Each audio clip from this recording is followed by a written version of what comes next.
안녕하세요. 기독교 변호사 정승진입니다. 세상에는 수많은 신화가 있습니다.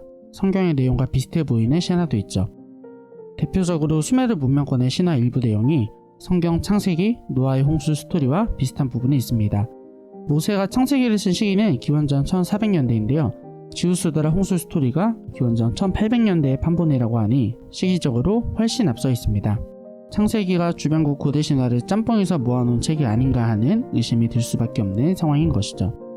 이번 영상에서는 신화와 창세기를 주제로 3가지 정보를 전달해 드리겠습니다. 첫째, 오리지널이 누구인지 알 수 없습니다. 고대 역사 연구가들이 흔히들 빠지는 논리적 오류 중에 포스트 혹, 에르고, 프롭테르 혹이란 것이 있는데요. 단순한 기록의 전후관계를 인과관계로 확대 해석하는 논리학적 오류를 뜻하는 말입니다. A라는 문서와 B라는 문서의 내용이 비슷한데 B가 더 오래된 자료라면 A가 B를 표절했다는 식의 논리이죠. 성경 또한 같은 누명을 쓰게 된 것입니다. 고대 역사를 연구함에 있어 비슷한 내용의 스토리가 공식적인 문서에 더 늦게 등장했다는 이유만으로 짝퉁 취급하는 것은 명백한 오류이죠. 조금 더 자세히 살펴볼까요? 기원전 2300년경에 수메르 문명은 셈족 계통의 아모리인에게 정복되고 고대 바빌로니아가 세워집니다. 역사적 사실이죠. 근데 셈족의 족장이 누굽니까? 바로 그 노아의 세 아들 셈, 함, 야벳 중에 한 사람인 셈이잖아요. 홍수설화가 고대 수메르 본연의 내용이 아니고 창조와 홍수의 기억을 가지고 있는 셈족의 영향으로 기록된 것이라 주장할 수도 있는 상황인 것입니다. 모세가 주로 구전으로 전수되거나 파편적으로 기록되었던 창조와 홍수에 관한 신앙적 내용을 기원전 1400년대에 하나님의 명령에 따라 공식적인 문서로 기록했을 뿐이고 신앙의 내용 자체는 훨씬 오래되었을 수 있다는 말입니다. 정말 공정한 시각에서 보았을 때 역사 정황상 오리지널은 유대 공동체일 수도 있다는 점을 기억해야 합니다. 둘째, 성경을 읽을 때는 늘 1차 수신자를 고려하여 해석해야 합니다. 성경은 모든 시대의 모든 사람에게 주어진 말씀이지만 1차적으로는 성경이 기록된 시대의 사람들이 수신자였죠. 그래서 성경을 읽을 때는 늘 1차 수신자를 고려하여 그 시대의 문화와 세계관을 반영하여 해석해야 합니다.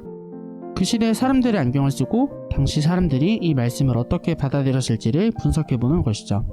저는 창세기가 지금 시대에 기록되었다면 현대인들이 가장 잘 이해할 수 있는 방법으로 기록되었을 것이라 확신합니다. 현대의 세계관에 맞게 과학적인 방식으로 기록되었겠죠. 심지어 문자가 아닌 감각적인 영상으로 기록되었을지도 모릅니다. 하지만 창세기의 1차 수신자는 현대의 실증적인 역사관을 가지고 있던 것도 아니었고 과학적인 방식으로 세상을 바라보지도 않았습니다. 그 당시 사람들은 신화라는 장르적 매개체를 통해 세상을 바라보았습니다. 현대인들이 당시 유행하던 신화의 형식을 따라 기록된 창세기 전반부 내용을 보며 황당하게 생각하는 것은 당연한 일입니다. 곰이 마늘 먹고 사람 된 것도 믿어야 하냐고 비웃을 수도 있죠. 하지만 우리가 진지하게 성경이 진리인지 판단해보고 싶다면 시선을 잠시 고대 근동의 유대 사람들에게 맞춰볼 필요가 있습니다.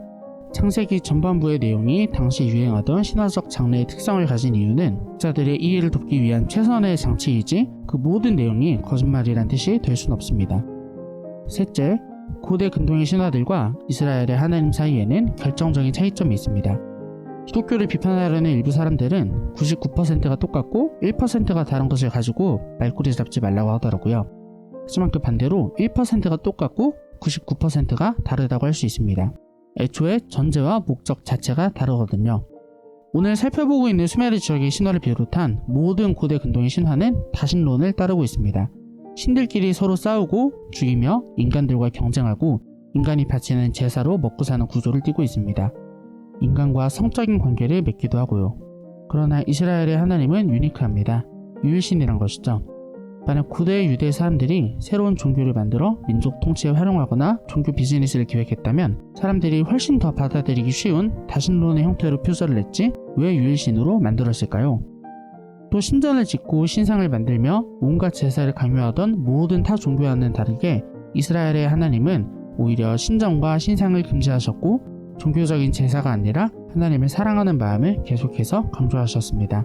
정리해보자면 하나님께서는 창세기 전반부의 고대 근동 신화의 형식을 빌려 당시 독자들이 신앙의 내용을 이해하기 쉽도록 배려해줌과 동시에 타 종교와는 확연히 다른 모습을 강조하는 방식으로 자신을 계시하신 것입니다. 이상으로 마치겠습니다. 감사합니다.